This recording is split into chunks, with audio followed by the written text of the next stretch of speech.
Hey, what's up everybody? I'm Kryptonian, and today we're going to be doing a different video series called Perk in the Spotlight. So today's Perk in the Spotlight is going to be a teachable perk from Nia Carlson called Urban Evasion. Urban Evasion is a perk that lets you crouch walk a fuck ton faster. It's faster than just regular walking. This perk guide is mostly going to be pertained to the like brand new players, like you just installed the game and you have no idea what to use. This is one of the perks that I believe is one of the best perks in the game. Now, a lot of people will say that this isn't a good perk at all, but a lot of those people are hardcore veterans of the game itself, and they have no use for it anymore because they are used to looping the killer around. Now, when I first started the game, I used Urban Evasion a lot. I tried to stay away from the killer as long as I possibly could and just work on generators and totems. And that's a great strategy because while you're doing all the gens and all the totems, you have 3 other teammates that could be either doing a gen or being chased by the killer. And in the background, I'm going to show you some footage of like different ways that you can use this perk to your advantage because it's a really good perk. And if you are brand new to the game, this is a solid perk just to run by itself. There are plenty of perks that complement this perk very well, and I will get into that here in a second. Alright, now as you can see, I do have other perks aside from Urban Evasion in this gameplay you're going to see. But I feel like the one that complements it the most is going to be Kindred. So if you're a beginner player, if you don't know what Kindred does, I will do an episode on it probably for the next episode because it's a really nice perk, especially if you're just playing by yourself. You're not playing with friends. But what Kindred does is that if you are hooked by the killer and he is within a 16-meter range, and that's if it's all the way maxed out, everybody on the map will be able to see that killer's aura within that 16-meter range, as long as he's by the hook. And now if somebody else gets hooked and you're on a generator or, you know, doing whatever, you will see the killer's aura in that same range, and you'll be able to tell if they're camping or not. It's a really nice perk. But Urban Evasion on a map like this can be either really good or really bad. Now, I just blew up the gen because I'm just not paying attention. But in this instance right here, I can hear the killer's heartbeat coming towards me. I can't exactly tell where he is, which is something that you'll get used to when you're playing the game, but you want to use Urban Evasion like this, like when you're crouching around like crates and shit like that. So my dumbass is going up against a trapper, and I surveyed the area beforehand to check to make sure there weren't any traps because I spawned on the opposite side of the map. Now unfortunately I just didn't see that trap, and that's just kind of how it is sometimes. Another thing I would like to point out is that when you are using Urban Evasion, you never want your camera angle to look like what it looks like right now on the screen, where it's kind of just like in a downward angle where you can only see yourself and the area surrounding you. You always want to make sure that when you're using Urban Evasion, you want to look at your surroundings. You want to keep your eye on the killer as much as you possibly can when you're playing Survivor, because the more information you have as a Survivor, the more opportunities you will have to complete gens or complete totems or what have you, or even do heals, because heals are essential against most killers in this game.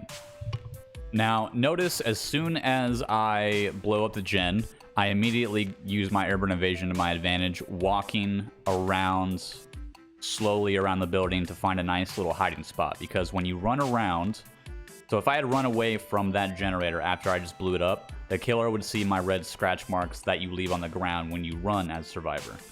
And there's a perk called Fixated, which is a Nancy Wheeler perk where you can see your own scratch marks.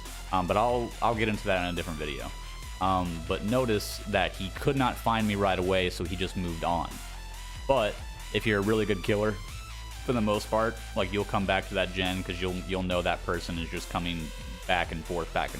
All right, and in this instance, I had no idea that the Blight was directly to my right, but I immediately stop running around, get behind a rock, because I know the general direction in which he is in, and I start working on the gen that I started on the beginning of the match. Now, I'm facing this particular way because I know he's running the killer shack, which is that kind of building on the right there in the middle. But I know for a fact that if I would have just ran straight to the gen, he probably would have saw me in his peripheral vision, and then he would have just came towards me immediately because I was closer than the person that he was chasing. And you never want to give the killer more information than needed when you're using this perk, because then you're not going to be using this perk to your advantage, you're going to be using it to the killer's advantage. And for a killer like Blight specifically, you could juke him really easily with this perk. This map in particular is very open, so it's kind of difficult to do so because there's not that many crates and, you know, like trees. You can just crouch around really fast and just kind of lose them. But that'll come with time. You will learn how to do that efficiently. Now, this match isn't going very well. I'm on my death hook, which is my last and, well, my final hook, I should say.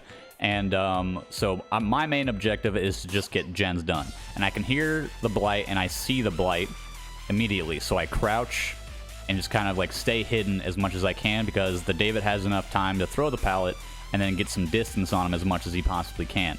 Now, in that instance, I could have taken a hit for David, but since I'm on my last hook, I would just like to try to rush gens as fast as I possibly can. So that's what I'm doing right now. I'm running towards the next gen that I know where it is and I can get it finished. So that's what I tried to do this entire stream, was just to use this perk as well as I possibly could and just try to get gens done as fast as possible while my team runs the killer around and, you know, distracts them.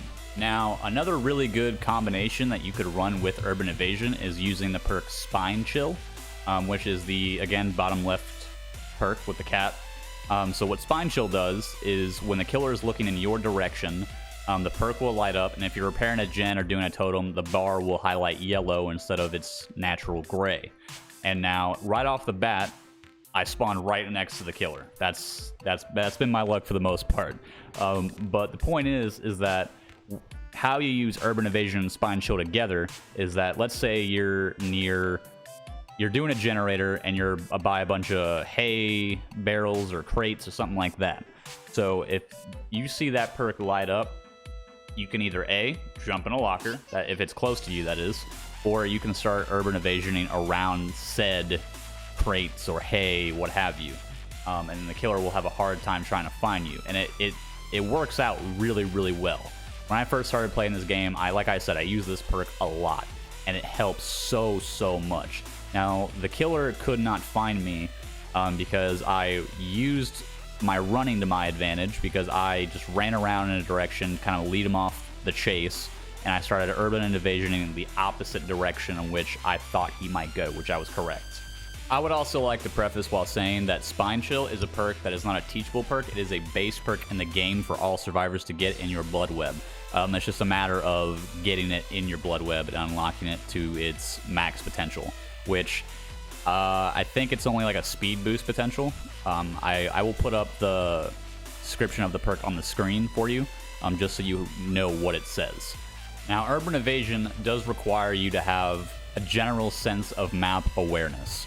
And what I mean by that is, in a map like this, which is Coldwind Farm, it's a lot of cornfields. So you crouching around in the middle of the cornfield is not giving you a whole lot of cover.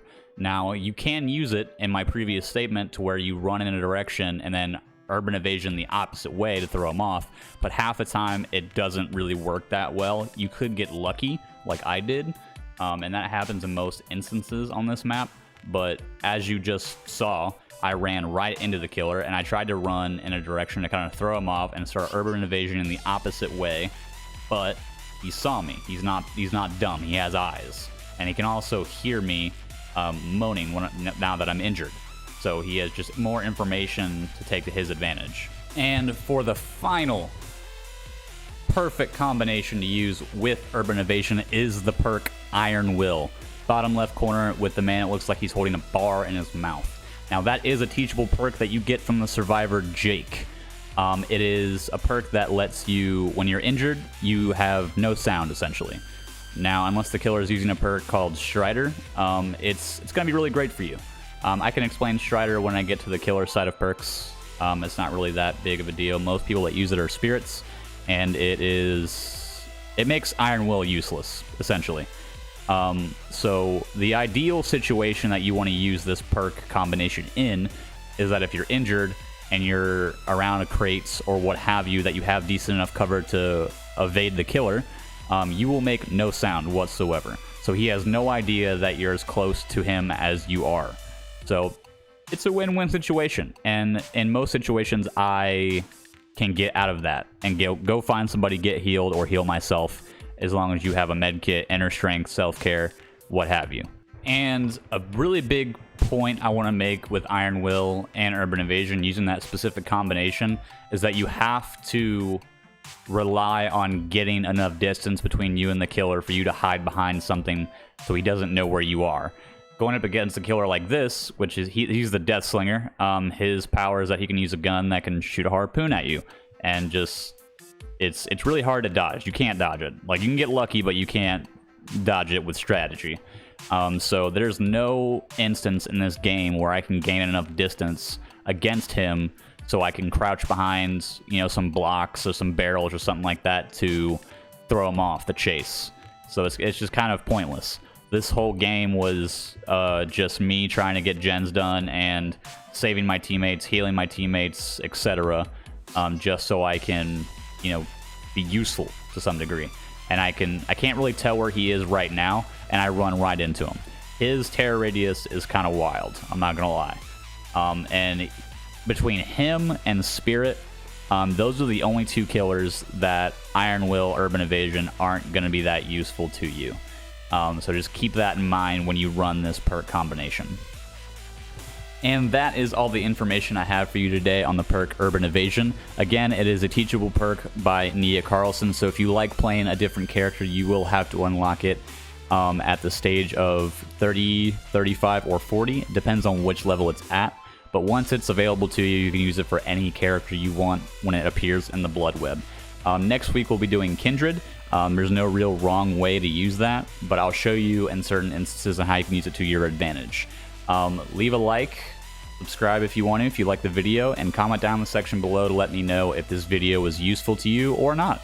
Let me know if I missed anything that you thought I could have implemented into this video, and let me know some tips for my next one. Anyway, thanks for coming by, and thank you for watching.